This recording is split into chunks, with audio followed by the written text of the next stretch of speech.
Mondar-mandir masuk konten orang demi cuan. Natalie Holzer dijuliti netizen. Natalie Holzer hancur makan hinaan lantaran dicap aji mumpung atas perceraiannya dengan Sule.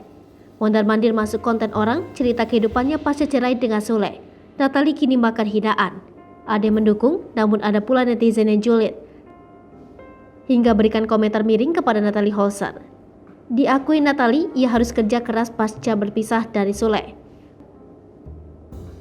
Bukan tanpa sebab semua itu dilakukan Natalie Holzer demi keluarganya. Natalie harus bekerja keras mencukupi kehidupan dua adiknya dan Azam setelah bercerai dari Sule. Natalie menyebut bahwa uang bulanan Azam dari Sule sepenuhnya untuk kebutuhan Azam.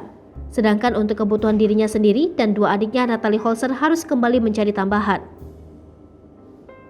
Natalie tak menutup kemungkinan jika nanti bertemu dengan pengganti Sule. Pria idaman Natalie diungkapkannya dalam kanal YouTube Thorik Halilintar. Natalie Holzer mengungkapkan bahwa dirinya senang pria dengan citra yang keren dan pandai berkata-kata. Setelah itu, Thorik menyinggung antara sosok pria yang humoris dan pria romantis. Dari kedua pilihan tersebut, Natalie mengaku lebih prefer laki-laki yang romantis.